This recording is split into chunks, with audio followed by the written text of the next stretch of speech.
இன்னைக்கு நம்ம சிந்தனையெல்லாம் வேற மாதிரி இருக்குது. ஒருத்தன் நடுத்தெருவில் உட்காந்து அழுதுகிட்டு இருந்தான்.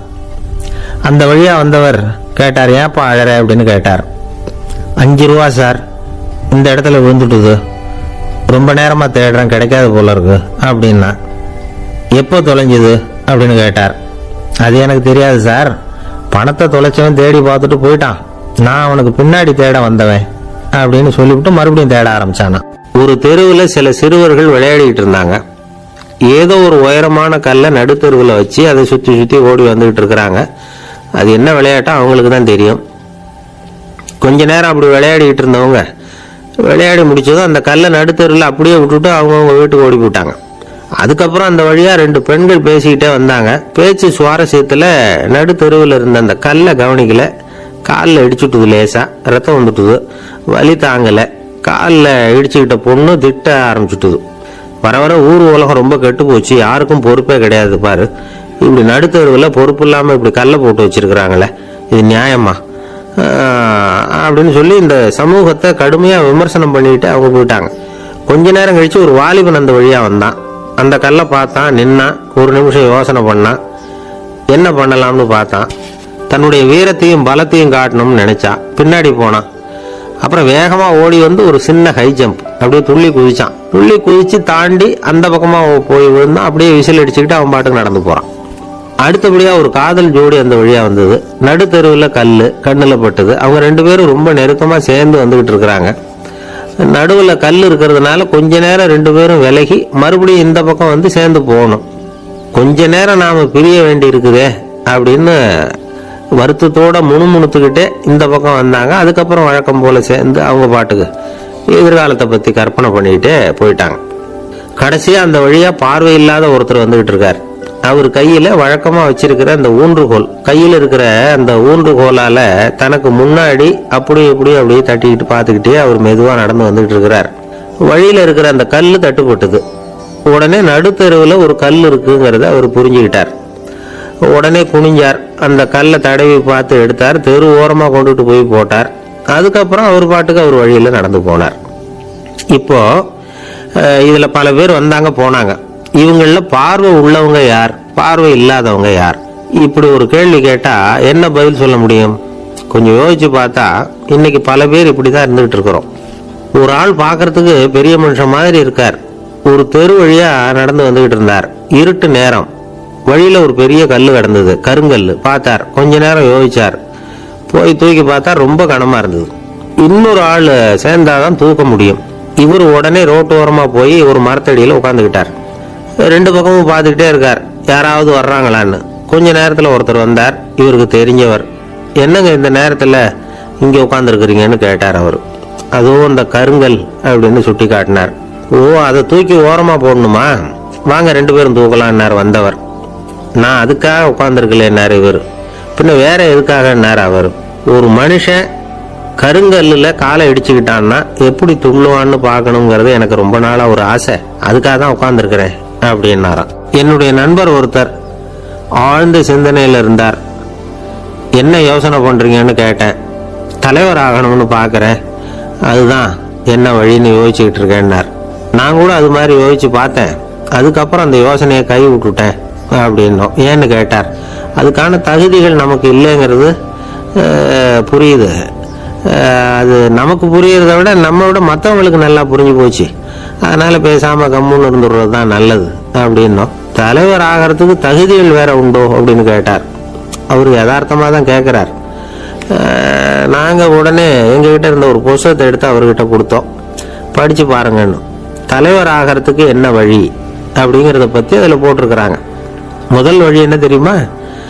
ஒரு 4 பேர் முன்னாடி இல்லைன்னா ஒரு கூட்டத்துக்கு முன்னாடி நீங்கள் பேச போகிறீங்க. அப்போ எப்படி ஆரம்பிக்கணும்னா, உண்மையான புகழ்ச்சி, நேர்மையான பாராட்டு, இதோடு ஆரம்பிக்கணும்.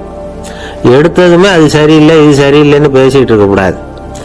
மக்களை பார்த்து நீங்கள் தான் தப்பு பண்ணிவிட்டீங்க அப்படின்னு நேரடியாக சொல்லக்கூடாது. தவறு இருந்தாலும் அதை மறைமுகமாக ஏதாவது கதை சொல்லி அதிலிருந்து அவங்க புரிஞ்சுக்கிற மாதிரி செய்யணும்.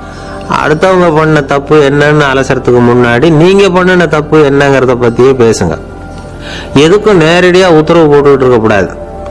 இதை நீங்க செய்யணும் அப்படின்னு சொல்றதுக்கு பதிலாக நீங்க இப்படி செஞ்சா எப்படி இருக்கும் அப்படின்னு கேள்வி மாதிரி கேட்கணுமா. இப்படி கேட்டா அது உத்தரவு மாதிரி தெரியாதான். அடுத்தவங்க மரியாதையை காப்பாத்துறது மாதிரி பேசணுமா. உங்க பேச்சு இன்னொருத்தரை அவமானப்படுத்துறது மாதிரி இருக்கக்கூடாதான். ஏண்டா இவங்கிட்ட போய் மாட்டிக்கிட்டோம்னு யாரும் நினைச்சிடக்கூடாது. ஒவ்வொரு சின்ன வளர்ச்சியையும் பாராட்டணும். வெற்றி சாதாரணமா இருந்தாலும் பாராட்டாம இருந்துடக்கூடாது.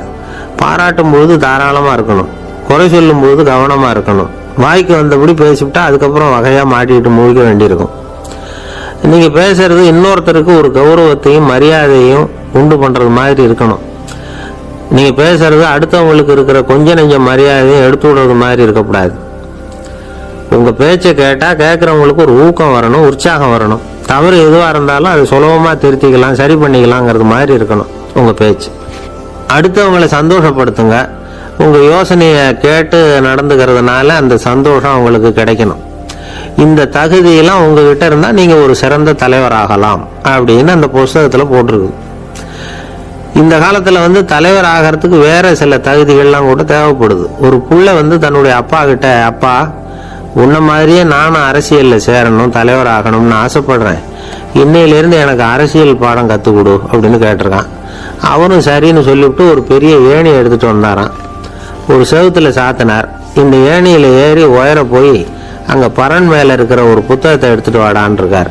மகனை பார்த்து, அப்பா ஏணி ரொம்ப உயரமா இருக்குது, நீ ஜாக்கிரதையா இதை பிடிச்சிக்கோ, நான் ஏறி போறேன் அப்படின்னு நான் பையன். பயப்படாத, நான் பாத்துக்கிறேன்னாரு அப்பா. பையன் ஏணியில ஏறினா உச்சிக்கு போனதும் அப்பா கையை எடுத்துட்டார். ஏணி அப்படியே சரிஞ்சுட்டுது. பையன் பொத்துன்னு கீழே விழுந்துட்டான். இடுப்பு பிடிச்சிக்கிட்டு எழுந்திரிச்சான். என்னப்பா இது, இப்படி என்னை ஏற விட்டுட்டு கையை விட்டுட்டியே, இப்படி கை விடலாமா அப்படின்னு கத்தியிருக்கான். அப்பா நிதானமா சொன்னாராம், அவசரப்படாதப்பா, அரசியல்ல இதுதான் முதல் பாடம், பெத்த அப்பனா இருந்தாலும் அவனை நம்பாதே அப்படின்னு உபதேசம் பண்ண ஆரம்பிச்சாரு. அன்பா இருக்கணும்னு அநேக பெரியவங்க சொல்லி இருக்கிறாங்க. நாமளும் அதை கேட்டுட்டு அன்பு காட்டுறதுக்கு தயாரா தான் இருக்கிறோம். அதை வாங்கறதுக்கு தான் ஆளை காணும். இருந்தாலும் அன்புல எத்தனையோ வகை உண்டு. அதை சரியா புரிஞ்சுக்கிட்டு அதுக்கப்புறம் அன்பு காட்ட ஆரம்பிக்கணும். வகையை புரிஞ்சுக்காம அன்பு காட்டினா வம்புல மாட்டிக்க வேண்டியதுதான். அன்புன்னா சாதாரணமா நினைச்சு விடாதீங்க. அதுல எவ்வளவு விதம் தெரியுமா? இரக்கம், கருணை, காருண்யம், பந்துத்துவம், பட்சம், பாசம், நேசம், விசுவாசம், அபிமானம், காதல், பக்தி, இப்படி பல விதமா அதை பத்தி சொல்லி வச்சிருக்கிறாங்க பெரியவங்க. இந்த வார்த்தைகள்லாம் நாம கேள்விப்பட்டதுதான். இருந்தாலும் அதுகளுக்குள்ள என்ன வித்தியாசம்னு கேட்டா சரியா சொல்ல தெரியாது. அதனால இந்த வார்த்தைகளுக்கெல்லாம் பெரியவங்க என்ன விளக்கம் சொல்றாங்கன்னு இப்ப பார்க்கலாம்.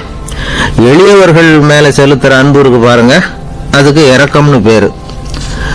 அறிவு பலம், சரீர பலம், இது ரெண்டும் இல்லாதவங்க மேல, அதாவது வலிமையற்றவர்கள் மேல செலுத்துற அன்பு இருக்கு பாருங்க, அதுதான் கருணை. எறும்புல இருந்து யானை வரைக்கும் சகல ஜீவராசிகள் மேலேயும் காட்டுற அன்புக்கு காருண்யம்னு பேரு, ஜீவகாருண்யம். சிவி சக்கரவர்த்தி காட்டின அன்பு இந்த ரகம். உறவினர்கள், சொந்தக்காரங்க, அவங்க வசதியா இருந்தாலும் வறுமையில இருந்தாலும் வித்தியாசம் இல்லாம காட்டுற அன்பு இருக்கு பாருங்க, அதுக்கு பேரு பந்துத்துவம். ஒரு எஜமானன் வேலையாள் கிட்ட காட்டுற அன்பு இருக்கு பாருங்க, அதுக்கு பேரு தான் பட்சம். அவனும் தன்னை மாதிரி மனுஷன் தாங்கிற நினைப்பு வேணும். ஒரு தாய் தன்னுடைய குழந்தை மேல, ஒரு குழந்தை தன்னுடைய தாய் மேல செலுத்துற அன்புக்கு பாசம்னு பேரு. ஈருடல் ஓர் உயிர்னு நினைக்கிறது இது. ராமரும் கௌசலையும் இதுக்கு உதாரணம். தம்மை ஒத்த நண்பர்கள் கிட்ட செலுத்துற அன்புக்கு நேசம்னு பேரு. வயசு, செல்வம், அந்தஸ்து, இந்த வித்தியாசம் எல்லாம் பார்க்காம அவங்க சுக துக்கத்துல சமபங்கு எடுத்துக்கிறது இது. கிருஷ்ணன் குசேலர்கிட்ட காட்டினது இந்த ரகம். வேலை செய்யறவன் முதலாளி கிட்ட காட்டுற அன்புக்கு விசுவாசம்னு பேரு. தேசத்து மேலையும் தாய்மொழி பேர்லையும் செலுத்துற அன்புக்கு அபிமானம்னு பேரு. தேசாபிமானம்னு சொல்றமே இதுதான். ஒரு கணவன் மனைவி பேர்ல காட்டுற அன்புக்கு காதல்னு பேரு. கடவுள் பேர்ல செலுத்துற அன்புக்கு பக்தின்னு பேரு. இப்படி அன்புல பல ரகம் இருக்கிறப்போ அதுல உள்ள வித்தியாசம் தெரியாம இடம் மாத்தி அன்பு காட்டினா இடைஞ்சல் தான். சரி, இந்த அன்பை பத்தி விஞ்ஞானம் என்ன சொல்லுது தெரியுமா? இதயத்தை பாதுகாக்கிறதுக்கு முக்கியமா தேவைப்படுற ஒண்ணு இந்த அன்பு தான் சொல்லுது. நெதர்லாந்து விஞ்ஞானிகள் இது ஆராய்ச்சி பண்ணியே கண்டுபிடிச்சிருக்கிறாங்க. கொஞ்சம் முயல் குட்டிகளை 2 பிரிவா பிரிச்சாங்க. 2 குரூப்புக்கும் கொழுப்பு அதிகமா உள்ள ஆகாரத்தையே கொடுத்துட்டு வந்தாங்க. ஆனா ஒரு குரூப்புக்கு வெறுமன ஆகாரத்தை கொடுத்ததோட சரி, இன்னொரு குரூப் முயல்களுக்கு ஆகாரம் கொடுத்ததோட நிறுத்திக்கல. அதுக்கு முன்னாடி கூண்டுகளை திறந்து விட்டு முயல்களை கொஞ்ச நேரம் எடுத்து கொஞ்சி விட்டு அதுக்கப்புறமா ஆகாரம் கொடுத்தாராம் ஆராய்ச்சியாளர். இந்த குரூப்புக்கு இதய பாதிப்பு 60% குறைச்சலா இருந்துதான். சில நோயாளிகளுக்கு ஹார்ட் அட்டாக் வந்தாலும் அதை தாங்கிக்கிட்டு குணமாகிற சக்தி அதிகமா இருக்குது. இது எப்படின்னு ஆராய்ச்சி பண்ணி பார்த்துருக்குறாங்க. அவங்க எல்லாம் மனைவி தன் பேர்ல ரொம்ப அன்பா இருக்கிறதாக நினைக்கிறவங்களா இருக்கிறாங்களாம். இதய நோயாளிகள் பல பேரை சந்திச்சு இதய நோய் ஏற்பட என்ன காரணம்னு கேட்டிருக்கிறாங்க. அவங்க சொன்ன காரணம்லாம் சாப்பாடு சம்பந்தமா இல்லையா, மனைவி அன்பா இல்லை, இப்படிப்பட்ட காரணத்தை தான் சொல்றாங்களாம். அதனால இதயத்தை பாதுகாக்கணும்னு நினைக்கிறவங்க அடுத்தவங்க அன்பா இருக்கிறது மாதிரி பார்த்துக்குங்க, அதுதான் முக்கியம். ஒருத்தர் முகம் பூரா பிளாஸ்டரி போட்டுக்கிட்டு வந்தார். ரொம்ப கோபமா, என்னங்க ஆச்சுன்னு விசாரிச்சேன். எல்லாம் உங்களால தான் சார்னார். விவரமா சொல்லுங்களேன். என்ன உங்க தகவலை கேட்டுட்டு ஒரு பூனைக்குட்டியை கையில எடுத்தேன், அன்பா அதை தடவி கொடுக்கறதுக்காக. ஆனா அது முந்திக்கிட்டது, அது என் முகத்தை தடவி கொடுத்துட்டுது, முகம் பூரா நகை கீறல், அதுதான் இப்படி அப்படின்னார்.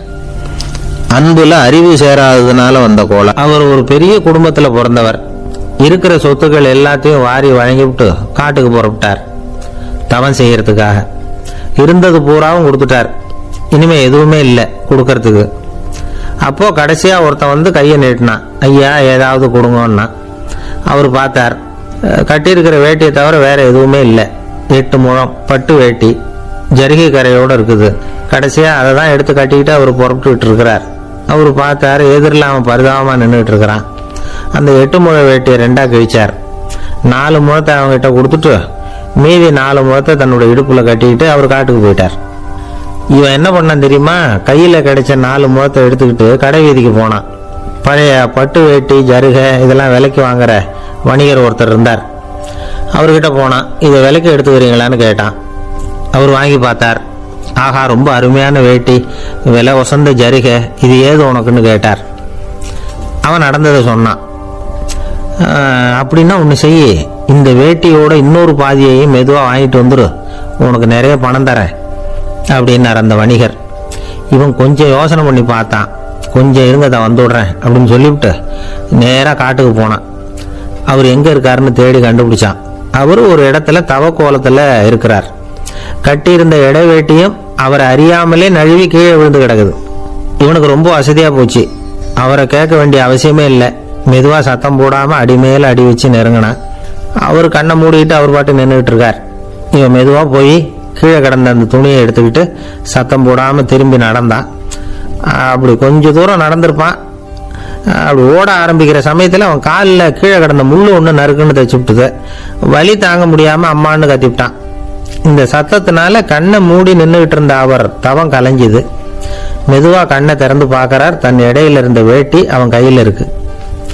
இப்போ அவர் நினைக்கிறாராம், இந்த வேட்டி மேல நான் வச்ச ஆசை அல்லவா அவனை வந்து திருடன் ஆக்கிவிட்டது அப்படின்னு நினைச்சாராம். இது எப்பேற்பட்ட மனநிலைங்கிறத கொஞ்சம் யோசிச்சு பாருங்க. தான் ஒரு பொருள் மேல வைத்த பற்று இன்னொரு மனிதன் திருடனா ஆகிறதுக்கு காரணமா ஆயிட்டுதே அப்படின்னு நினைக்கிறார். அப்படி நினைச்ச அவர் யார் தெரியுமா, அவர் தான் மகாவீரர். இழந்துட்டேங்கிறிய, நீ என்னத்தை கொண்டு வந்த இங்க இழக்கிறதுக்கு, நீ என்னத்தை உண்டாக்குன இது அழிஞ்சுட்டுதுன்னு சொல்றதுக்கு. இது அவருடைய சிந்தனை. ஜனாதிபதி ஆப்ரஹாம் லிங்கன் ஒரு நாள் தன்னோட கோச்சு வண்டியில தலைநகரான வாஷிங்டனுக்கு போயிட்டு இருக்கிறார். கோச்சு வண்டி ஒரு சாலையில போயிட்டு இருக்கு. அந்த சாலைக்கு ஒரு பக்கத்துல பயங்கரமான சதுப்பு நிலம். சதுப்பு நிலம்னா அது புதைகுழி, புதை மணல்ங்கிறோம்ல, அது மாதிரி. அந்த சதுப்பு நிலத்துல யாராவது மாட்டிக்கிட்டா அவ்வளவுதான், ஆளை கொஞ்சம் கொஞ்சமா உள்ள அமுக்கிவிடும். தப்பிச்சு கரையேறது கஷ்டம். அப்படிப்பட்ட நிலம் அது. ஆப்ரஹாம் லிங்கன் ஏதோ ஒரு முக்கியமான அரசாங்க வேலையா போயிட்டு திரும்பி வந்துகிட்டு இருக்கிறார். அதனால அந்த சமயத்துல அவர் விலை உசந்த ஆடைகளை அணிஞ்சிருக்கிறார். அப்படி அவர் அந்த கோச்சு வண்டியில வந்துகிட்டு இருக்கிறாரு. அந்த சமயத்துல ஒரு காட்சி அவர் கண்ணுல போட்டுட்டு, என்ன தெரியுமா, ரோட்டுக்கு பக்கத்துல இருந்த சதுப்பு நிலத்துல ஒரு இளம் பன்றி குட்டி சிக்கிக்கிட்டு தவிச்சுக்கிட்டு இருக்குது. பரிதாபமா கத்திக்கிட்டு இருக்குது. அதை பார்த்தார் லிங்கன். அவருக்கு என்ன மாதிரி ஆயிட்டுது. உடனே வண்டியை நிறுத்த சொன்னார். கீழே இறங்கினார். தன்னோட விலை உசந்த ஆடைகளை பத்தி லட்சியம் பண்ணவே இல்லை. தனக்கே ஆபத்து வரலாம்ங்கிறத பத்தியும் கவலைப்படலை. தான் ஒரு குடியரசுத் தலைவருங்கிறத பற்றியும் அவர் நினச்சி பார்க்கல. நேராக அந்த சதுப்பு நிலம் பக்கமாக போனார். அந்த சேத்துல இறங்கி பன்றிக்குட்டியை காப்பாற்றி கரைக்கு கொண்டுட்டு வந்து சேர்த்துட்டார். அதுக்கப்புறம் நிம்மதியாக கோச்சு வண்டியில் ஏறி வெள்ள மாளிகைக்கு வந்து சேர்ந்தார். ட்ரெஸ்ஸு உடம்பு பூரா சேறு சகதி. பார்க்குறவங்களுக்கெல்லாம் ஆச்சரியமாக போச்சு. அவங்களுக்கு ஒன்றும் புரியல. இவர் நேராக ட்ரெஸ்ஸு மாற்றிக்கிறதுக்காக போனார். கோச்சு வண்டி ஓட்டிகிட்டு வந்தவங்கிட்ட போய் எல்லாரும் கேட்டாங்க என்ன ஆச்சு அப்படின்னு. அவர் வர்ற வழியில் நடந்த விவரத்தை சொன்னார். ஆபிரகாம் லிங்கனுடைய இந்த இறக்க குணத்தை எல்லாரும் பாராட்டினாங்களாம், புகழ்ந்தாங்களாம். ஆனால் இதுக்கு லிங்கன் என்ன பதில் சொன்னார் தெரியுமா? தயவு பண்ணி இந்த புகழ்ச்சியான பேச்சையெல்லாம் ஒதுக்குங்க, அதெல்லாம் வேணாம். அந்த சின்ன பிராணி சகதியில் மாட்டிக்கிட்டு துடிச்சிக்கிட்டு இருந்தது, அதை பார்த்தேன். உடனே என்னுடைய இதயத்தில் ஒரு முள்ளு தைச்சது மாதிரி ஒரு உணர்வு. அந்த முள்ளை பிடுங்கி எறிஞ்சேன், அவ்வளவுதான். உண்மையில் அந்த பிராணிக்கு நான் வந்து உதவினேங்கிறத விட எனக்கு ஏற்பட்ட இன்னலை போக்கிட்டேன் அப்படிங்கிறதான் உண்மை. அதுதான் பொருத்தம். அப்படி இருக்கிறப்போ இதில் புகழறதுக்கு என்ன இருக்குது அப்படின்னாரு ஆபிரகாம் லிங்கன். எவ்வளவு யதார்த்தமான வார்த்தைகள் பாருங்க. இந்த காலத்தில் நம்மளையும் பல பேர் அப்படி உண்டு. நீச்சல் தெரியாத ஒரு ஆள் தண்ணியில் இறங்கிட்டான். தண்ணி ஆழம்ங்கிறது அப்புறமா தான் தெரிஞ்சுது. தத்தளிக்க ஆரம்பிச்சுட்டான். வாழ்னு கத்துறான். கரையில் நின்றுட்டு இருந்த ஒருத்தர் இதை பார்த்தார். உடனே அவருக்கு இதயத்தில் முள்ளு தைச்சது மாதிரி ஒரு உணர்வு. உடனே குபீர்னு தண்ணியில் பாஞ்சார். அவரை காப்பாற்றி கரைக்கு கொண்டுட்டு வந்து சேர்த்தார். இதை பார்த்துக்கிட்டு இருந்த இன்னொருத்தர் காப்பாற்றின அந்த ஆளை பாராட்டி புகழ்ந்தார். என்ன புகழாதீங்க சார் அப்படின்னார் அவர். ஏன்னு கேட்டார் இவர். நான் அந்த ஆளை ஏன் காப்பாற்றினேன் தெரியுமா? அவன் நேற்றுக்கு என்கிட்ட 300 ரூபா கடன் வாங்கியிருக்கிறான். இவன் தண்ணியில் போட்டான்னா நான் கொடுத்த கடனும் தண்ணியில் போடும். அதனால தான் விழுந்து காப்பாற்றினேன் அப்படின்னா அந்த ஆள். ஒருத்தர் ரொம்ப அவசரமாக போயிட்டு இருந்தார். எங்கே சார் போகிறீங்கன்னு கேட்டோம். எனக்கு வேண்டியப்பட்ட ஒருத்தருக்கு குழந்தை பிறந்திருக்கிறதாக செய்தி வந்திருக்கு, அதுதான் ஆஸ்பத்திரிக்கு போயிட்டுருக்கேன், பார்த்துட்டு வரலாம்னு அப்படின்னார். அப்படின்னா கொஞ்சம் இப்படி உட்காருங்க அப்படின்னோம். சில விவரம்லாம் சொல்கிறேன் கேட்டுட்டு போங்க அப்படின்னோம். உட்காந்தார். அப்புறம் சொல்ல ஆரம்பித்தோம். புதுசாக பிறந்திருக்கிற ஒரு குழந்தைய பார்க்க போகிறதுன்னா அது சாதாரண விஷயம் இல்லை. அதில் ரொம்பவும் கவனமாக நடந்துக்கணும். புது குழந்தைக்கு நோய் சுலபமாக தொற்றும். முக்கியமாக காற்று மூலமாக பரவுற நோய்கள் சுலபமாக வந்துடும். அதனால் நமக்கு உடம்பு சரியில்லைன்னா குழந்தைய விட்டு கொஞ்சம் தள்ளியே இருக்கிறது தான் நல்லது. பெரியவங்களை பொறுத்த வரைக்கும் சாதாரணமாக உள்ள ஒரு கிருமி கூட குழந்தைய பொறுத்த வரைக்கும் ரொம்ப மோசமான ஒரு கிருமியாக இருக்கும். சில வெளிநாடுகளில் எப்படி தெரியுமா? பிறந்த குழந்தை தூங்கிக்கிட்டு இருக்கிற ஒரு ரூமுக்கு போகணும்னா போகிறவங்க வந்து முகமூடி போட்டுக்கணும், காலணிகளை மாற்றிக்கணும், அவ்வளவு சுத்தமாக உள்ளே போய் பார்த்துட்டு வரணும். பொதுவாக சில ஆஸ்பத்திரிகளில் பார்த்தீங்கன்னா பார்வையாளர்கள் நேரத்தில் விசிட்டிங் ஹவர்ஸ் தாயை விட்டு குழந்தைய தனியாக பிரித்து வச்சுருவாங்க. எதுக்குன்னு நினைக்கிறீங்க? அந்த நேரம் பல பேர் வருவாங்க போவாங்க. அவங்க கை கால் சுத்தமாக இருக்காது. சுத்தமில்லாத கைகள் மூலமாக கிருமிகள் பரவும். சுத்தமில்லாத கைன்னா மண்ணு தூசி படிஞ்சிருக்கிற கை மட்டும் தான் அர்த்தம் இல்லை. சாலையில் கையை வீசிக்கிட்டு நடந்து வர்றீங்க, குழந்தைய பொறுத்த வரைக்கும் அது கூட சுத்தமில்லாத கை தான். தாயை தவிர மற்றவங்க குழந்தைய தூக்காமல் பார்த்துக்கிறது நல்லது. தாய் கூட அளவோட கொஞ்சிறதோட நிறுத்திக்கணும். புதுசாக ஒரு குழந்தைய பெற்றிருக்கிற பொண்ணுக்கிட்ட மற்ற தாய்மார்கள் ஏதாவது சொல்லிக்கிட்டே இருப்பாங்க. குழந்தைய அப்படி வளர்க்கணும் இப்படி வளர்க்கணும் அப்படின்னு ஏதாவது அட்வைஸ் பண்ணிக்கிட்டே இருப்பாங்க. இப்படி ஓவராக அறிவுரை பண்ணுறது அந்த பொண்ணை வந்து குழப்பி விட்டுரும். அதனால் அப்படிலாம் பண்ணக்கூடாது. அந்த பெண்ணே ஏதாவது கேட்டால் கூட டாக்டர் சொல்ல வேண்டிய விவரங்களை எல்லாம் நாமே சொல்லிகிட்டு இருக்கக்கூடாது. புதுசாக பிறந்திருக்கிற குழந்தைய மட்டும்தான் இப்படி பார்க்கணும்னு இல்லை. ஒரு நோயாளி குழந்தைய பார்க்க போகிறதுனா கூட ரொம்ப எச்சரிக்கையாக தான் நடந்துக்கணும். ஒரு தின்பண்டமோ விளையாட்டு சாமானோ அந்த குழந்தைக்கு நாம் வாங்கிட்டு போகிறதா வச்சுக்குவோம். அதை நேராக கொண்டுகிட்டு போய் அந்த குழந்தைகிட்டே கொடுக்கக்கூடாது. அதோட அப்பா அம்மா கிட்ட ரகசியமாக கொடுக்கலாம். அவங்க முடிவு பண்ணட்டும் குழந்தைகிட்ட அதை கொடுக்கலாமா வேண்டாமாங்கிறத. அவங்களுக்கு தான் தெரியும் அதோட மனசும் உடம்பும். உங்கள் அக்கறையை காட்டுறதா நினச்சிக்கிட்டு குழந்தை வாயில் எதையும் கொண்டுட்டு போய் போடாதீங்க. போகிறப்போ உங்கள் வீட்டு குழந்தையும் அழைச்சிட்டு போகாதீங்க. இது நோயை வாங்கிட்டு வந்துடும், அல்லது புதுசாக ஒரு நோயை அதுக்கிட்ட கொடுத்துட்டு வந்துடும். என்னதான் உங்களுக்கு பழக்கமான குழந்தையா இருந்தால் கூட அதுக்கு விருப்பம் இல்லைன்னா பேசக்கூடாது. அங்கே போய் அவங்க பள்ளிக்கூடத்தை ஞாபகப்படுத்திட்டு இருக்கக்கூடாது. நோயில் இருக்கிறப்ப ஸ்கூலை பற்றி பேச அது விரும்பாது. ஆஸ்பத்திரியை விட்டு வெளியில் புறப்படுறப்போ குழந்தைகிட்ட சொல்லணும்னு அவசியம் இல்லை. அதோட அப்பா அம்மா கிட்ட சொல்லிவிட்டு புறப்பட்டா போதும், குழந்தை கோபிச்சிக்காது. சமூக சம்பிரதாயத்தை பற்றி அது கவலைப்படுறதில்ல. இப்படி எல்லா விவரமும் நம்ம எதிரில் உட்காந்துருந்தவங்க கிட்ட சொல்லி முடித்தோம். ரொம்ப நன்றி சார் அப்படின்னு சொல்லிவிட்டு அவர் புறப்பட்டார். குழந்தைங்க கொஞ்சம் வளர்கிற வரைக்கும் தான் நாம் எச்சரிக்கையாக இருக்கணும்னு இல்லை, வளர்ந்த பிறகு இன்னும் எச்சரிக்கையாக இருக்கணும். ஒரு பையன் பள்ளிக்கூடத்துலேருந்து திரும்பி வீட்டுக்கு வந்தான். முகம் பூரா நகத்தால் கீறி இருந்தது. அப்பா பார்த்து பயந்துட்டார். யாருடா உன்னை இப்படி பண்ணது அப்படின்னார். என் கூட படிக்கிற இன்னொரு பையன்னா. நாளைக்கு உன் கூட பள்ளிக்கூடத்துக்கு வர்றேன், நீ எனக்கு அவனை அடையாளம் காட்ட முடியுமான்னார். அது ரொம்ப சுலபம் நான் பையன். எப்படின்னார் அப்பா. அவன் காதில் ஒன்றை கையோடு எடுத்துகிட்டு வந்திருக்கிறேன், இதோ என் பையில தான் வச்சுருக்கேன் அப்படிங்கிறான் அந்த பையன். ஒருத்தர் இருக்கார், நல்ல உத்தியோகத்தில் தான் இருக்கிறார். ஆனால் எப்போ பார்த்தாலும் முகத்தை வெறுப்பாக வச்சுருப்பார். அப்படியே வருவார் போவார். ஏன் சார் இப்படி இருக்கிறீங்க அப்படின்னு விசாரித்தோம். ஏன்டா இந்த வேலைக்கு வந்தோம்னு இருக்கு சார் அப்படின்னார். உங்கள் வேலை உங்களுக்கு பிடிக்கலையா அப்படின்னு கேட்டோம். இல்லைன்னார். இப்படிப்பட்டவங்க வெற்றிகரமான வாழ்க்கை வாழ முடியாது. இது நிபுணர்கள் கருத்து. வேலையை நேசிக்க தெரிந்தவர்கள் வெற்றி பெறுவார்கள் அப்படிங்கிறாங்க அவங்க.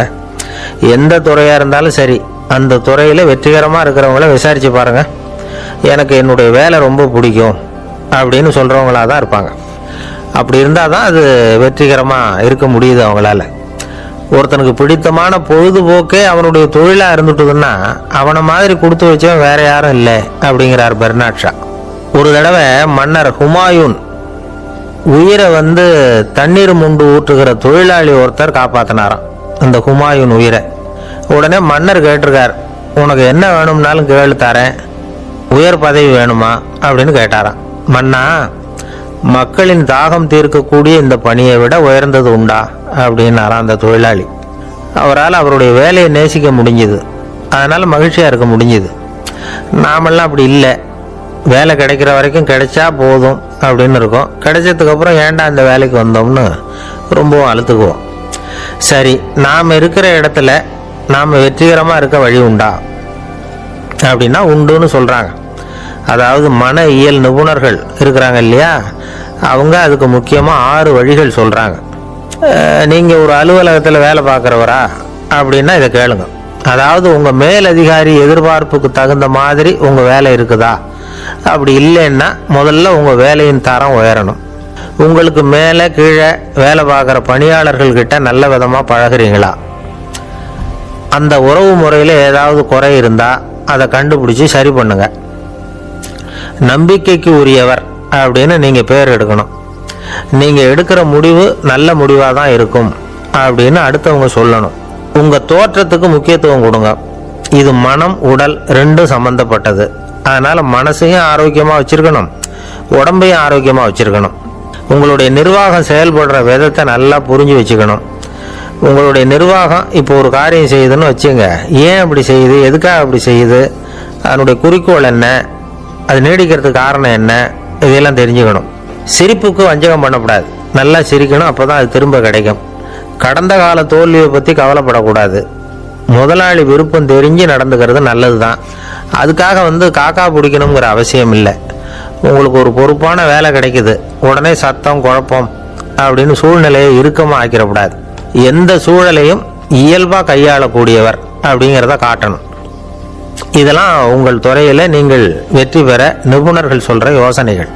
இவ்வளவு விவரமும் சொல்லிவிட்டு ஒருத்தரை பார்த்து கேட்டோம், இப்போ சொல்லுங்கள், நீங்கள் செய்கிற வேலை உங்களுக்கு பிடிச்சிருக்குதா அப்படின்னோம். ரொம்ப ரொம்ப பிடிச்சிருக்குது அப்படின்னார். சரி, என்ன செஞ்சிட்டு இருக்கிறீங்க அப்படின்னு கேட்டோம். சும்மா தான் இருக்கிறேன் அப்படின்னார் அவர். அள்ள அள்ள குறையாதது அட்சய பாத்திரம், அது நமக்கு தெரியும், கேள்விப்பட்டிருக்கிறோம். ஆனால் போட போட நிரம்பாத ஒரு பாத்திரம் உண்டு. அது என்ன தெரியுமா? நம்மள பல பேர்கிட்ட அந்த பாத்திரம் உண்டு. அதுதான் பேராசை அப்படிங்கிற பாத்திரம். அதை நிறைவு செய்யவே முடியாது. பேராசையை பற்றி சுஃபி இலக்கியத்தில் ஒரு பிரபலமான கதை உண்டாம். அதை ஒரு பெரியவர் எடுத்து சொல்லியிருக்கிறார். ஒரு மன்னர் நகர்வலம் போயிட்டு இருக்கார். ஒரு பிச்சைக்காரன் மன்னர் எதிரில் வரான். பிச்சை போடுங்கிறான். என்னுடைய அமைதியை கெடுக்காதே போங்கிறார் மன்னர். அவன் சிரிக்கிறான். அரசே, உங்களுடைய அமைதி கெடக்கூடிய நிலையில் இருந்தால் அதுக்கு பேர் அமைதியே கிடையாது அப்படின்னு. ஆனால் எதிரில் நிற்கிறது வெறும் பிச்சைக்காரன் இல்லை, யோகி அப்படிங்கிறத மன்னர் புரிஞ்சுக்கிட்டார். துறவியே, உங்களுக்கு என்ன வேணும்னாலும் கேளுங்க, கொடுக்குறேன்னாராம். அந்த துறவி மறுபடியும் சிரிக்கிறார். அரசே, உங்களால் முடியாததையெல்லாம் கொடுக்க முடியும்னு சத்தியம் செய்யாதீங்க அப்படின்னார். மன்னருக்கு கோபம் வந்துட்டுது. என்ன இவர் இப்படி சொல்கிறாரு அப்படின்னு நினச்சார். நகர் வளத்தை பாதியிலேயே நிறுத்தினார். வாங்க அரண்மனைக்குன்னார். துறவியை அழைச்சிக்கிட்டு அரண்மனைக்கு வந்துட்டார். துறவி தன்கிட்ட இருந்த பிச்சை பாத்திரத்தை நீட்டினார். இது நிறைய எனக்கு பொற்காசுகள் வேணும் அப்படின்னாராம். அவ்வளவு தானா, இது ஒரு பெரிய காரியமா அப்படின்னு கையை தட்டினாராம் மன்னர். ஒரு பெரிய தாம்பாளம் நிறைய பொற்காசுகள் வந்து சேர்ந்தது. அதை அள்ளி போட்டார். போட போட அந்த பிச்சை பாத்திரம் நிரம்பவே இல்லை. பொற்காசுகள் போட போட அவ்வளவையும் உள்ளே வாங்கிக்கிட்டே இருக்குது. அரசாங்க கஜானாவே காலி ஆகிட்டுது. மூட்டை மூட்டையாக பொற்காசுகளை கொட்டி பார்த்துட்டாங்க. அது மூங்கிக்கிட்டே இருக்குது. கடைசி வரைக்கும் அந்த பிச்சை பாத்திரம் வந்து நிரம்பவே இல்லை. அரசர்கிட்ட இருந்த கர்வம் போயிட்டுது. அப்படியே பொத்துன்னு துறவி காலில் விழுந்தார். அப்போ அந்த துறவி சொன்னாராம், மன்னா, இந்த பிச்சை பாத்திரத்தை உங்களால் மட்டும் இல்லை, வேற யாராலையும் நிரப்ப முடியாது. அதுக்கு என்ன காரணம்னா, இது வந்து சாதாரண பிச்சை பாத்திரம் இல்லை, பேராசைகளோடு வாழ்ந்து செத்து போன ஒரு மனிதனின் மண்டை ஓடுது அப்படின்னாராம். பாருங்க, இதுதான் அந்த சுஃபி இலக்கிய கதை. செத்த பிறகும் நிறைவு இல்லைன்னா அது எப்பேற்பட்ட பேராசையாக இருக்கும்னு யோசிச்சு பார்த்துங்க. நம்மளும் ஒருத்தர் கல்யாணம் பண்ணிக்க பொண்ணு பார்த்துக்கிட்டு இருந்தார். அழகு, அறிவு, படிப்பு எதுவும் தேவையில்லை, பணம் மட்டும் இருந்தால் போதும் அப்படின்னு பார்க்குறவங்க கிட்டெல்லாம் சொல்லி வச்சார். ரொம்ப நாளைக்கு அப்புறம் ஒரு பணக்காரர் கிடைச்சார். அவர் சொன்னார், இதை பாருங்க, எனக்கு 20 வயசில் ஒரு மகள், அவளை நீங்கள் கல்யாணம் பண்ணிக்கிட்டா 2 லட்சம் பணம் கொடுப்பேன். 25 வயசில் ஒரு பொண்ணு, அவளை கல்யாணம் பண்ணிக்கிட்டா 2.5 லட்சம் தருவேன். 30 வயசில் ஒரு பொண்ணு இருக்கா, அவளை கல்யாணம் பண்ணிக்கிட்டா 3 லட்சம் தருவேன். என்ன சொல்கிற அப்படின்னாராம். இவன் கொஞ்ச நேரம் யோசிச்சு பார்த்துருக்கான். அதுக்கப்புறம் மெதுவாக அவரை நிமிர்ந்து பார்த்து, ஏன் சார், உங்ககிட்ட 50 வயசில் ஏதாவது பொண்ணு இருக்கா அப்படின்னு கேட்டானா. ஒருத்தர் ரொம்ப அவசரமாக வந்தார். சார், மனுஷன் நிம்மதியாக இருக்கிறதுக்கு என்ன வழின்னு கேட்டார். சீக்கிரமாக ஒரு கல்யாணத்தை பண்ணீங்க, எல்லாம் சரியாக போடும் அப்படின்னோம். அவர் ஒரு மாதிரியாக பார்த்தார். ஏற்கனவே எனக்கு கல்யாணம் ஆயிட்டுது சார், அதனால தானே நிம்மதியாக இருக்கிறதுக்கு வழி கேட்குறேன் அப்படின்னார். சரி, இவர் ஒரு மாதிரியான கேஸ் அப்படின்னு நினச்சிக்கிட்டு நம்மகிட்ட இருந்த ஒரு சின்ன புத்தகத்தை அவர்கிட்ட தூக்கி கொடுத்தோம். இதை படித்து பாருங்கன்னு. கல்யாணத்துக்கு பிறகும் சந்தோஷமாக இருக்கிறதுக்கு என்ன வழி அப்படிங்கிற கேள்விக்கு அந்த புத்தகத்தில் விளக்கம் இருந்தது. கணவன் மனைவிக்குள்ள சிக்கல் வராமல் இருக்கிறதுக்கு அதில் சில வழிகளை சொல்லி கொடுத்துருக்குறாங்க. அதெல்லாம் என்னென்ன அப்படிங்கிறத இப்போ பார்க்கலாமா? குடும்பம்னு இருந்தால் கோபம் வரதான் செய்யும். அது வந்துட்டு போட்டும் பரவாயில்ல. ஆனால் அந்த கோபம் ஒரே நேரத்தில் 2 பேருக்கும் வந்துடாமல் பார்த்துக்கணும். ஒரு சமயத்தில் யாராவது ஒருத்தர் தான் கோபப்படணும், அடுத்தவங்க அமைதியாக இருக்கணும். அதுக்கப்புறம் இவர் அமைதியான உடனே அவங்க ஆரம்பிச்சுக்கலாம். கோபமாக ஏதாவது சொன்னால் உடனே கோபமாக பதில் சொல்லக்கூடாது. கொஞ்சம் பொறுத்து கோபம் தீர்ந்த உடனே அந்த பதிலை சொல்லலாம். அப்போ பதில் கோபமாக இருந்தால் கூட அது அவளுக்கு பெருசாக தெரியாது. அற்ப விஷயத்துக்கெல்லாம் காய்ச்சி மூச்சுன்னு கத்திட்டு இருக்கக்கூடாது. உங்கள் 2 பேருக்குள்ள ஒரு தர்க்கம் ஆரம்பமாயிட்டுதுன்னு வச்சுக்கோங்க. கடுமையாக 2 பேரும் விவாதம் பண்ணுறீங்க. உங்களில் ஒருத்தர் இதில் ஜெயிக்கணும்னா அது நீங்களாக இருக்க வேணாம், அடுத்தவங்க ஜெயிக்கிறதுக்கு நீங்கள் துணையாக இருங்களேன். அப்படின்னா நீங்கள் கொஞ்சம் விட்டு கொடுக்கணும், அவ்வளவுதான். ஏதாவது குத்தம் சொல்லணுமா, செஞ்ச தப்பை சுட்டி காட்டணுமா, விமர்சனம் பண்ணணுமா, பண்ணுங்க, வேணான்னு சொல்லலை. ஆனால் சொன்னதை அப்படி சொல்கிறத வந்து கொஞ்சம் அன்பாக இதமாக சொல்லுங்கள். எப்போ நடந்த தவறுகளையெல்லாம் இப்போ போய் மறுபடியும் ஞாபகப்படுத்திகிட்டு இருக்க வேண்டாம். நான் அப்போவே சொன்னேன் இந்த புடவை வேணாம்னு, நீங்கள் தான் கேட்கல, இப்போ பாருங்கள் கிழிஞ்சு போச்சு இப்படின்னு கத்துனாங்க ஒரு அம்மா. எப்போ சொன்னீங்கன்னு கேட்டால் ஒரு 10 வருஷத்துக்கு முன்னாடி தீபாவளி சமயத்தில் அப்படிங்கிறாங்க. அது என்ன இன்னும் அப்படியே புதுசாகவே இருக்கும்? உங்களுக்கு அவர் தான் பெருசு, அவருக்கு நீங்கள் தான் பெருசு. அதை விட இந்த உலகத்தில் வேறு எதுவும் முக்கியம் இல்லைன்னு நினைக்கணும். நீ தான் என்னுடைய உலகம்னு எத்தனை தடவை சொல்லியிருப்பீங்க? அதெல்லாம் வெறும் வசனமாக போயிடக்கூடாது. ஏதாவது ஒரு பிரச்சனையை பற்றி கடுமையாக விவாதம் பண்ணிக்கிட்டு இருக்கீங்க, அதை அப்படியே பாதியில் விட்டுட்டு படுக்கைக்கு போயிடக்கூடாது. சுச்சத்தை நாளைக்கு பேசிக்கலாம்னு. அப்படி போனால் தூக்கம் வராது. பிரச்சனையை ஒரு முடிவு பண்ணிக்கிட்டு அதுக்கப்புறமா தூங்க போகணும். ஒரு நாளில் ஒரு தடவையாவது உங்கள் ஜோடியை பாராட்டி நல்ல விதமாக கனிவாக ஒரு வார்த்தை சொல்லணும் அப்படின்னு தீர்மானம் பண்ணீங்க. ஏதாவது தப்பு பண்ணிவிட்டீங்கன்னா பரவாயில்ல, அதை ஒத்துக்கிறதுக்கும் மன்னிப்பு கேட்கறதுக்கும் தயாராக இருக்கணும். அது ஒன்றும் கேவலம் கிடையாது. வீட்டுக்குள்ளே தானே கேட்க போகிறீங்க, வெளியில் யாருக்கு தெரிய போகுதோ? எப்படியோ உங்களுக்குள்ள ஒரு சமரசம் ஆனால் சரிதான். ஒரு தகராறுன்னு எடுத்துக்கிட்டால் குறைஞ்சபட்சம் அதுக்கு 2 பேர் தேவை. தனியாகவே உட்காந்துக்கிட்டு நான் இப்போ தகராறு பண்ணிகிட்டு இருக்கிறேன் அப்படின்னு யாரும் சொல்ல முடியாது. 2 பேர் தகராறு பண்ணுறாங்கன்னா பொதுவாக அந்த 2 பேரில் யார் அதிகமாக பேசுகிறாங்களோ அவங்க பேரில் தான் தப்பு இருக்கும். அதை மனசில் வச்சுக்கணும்.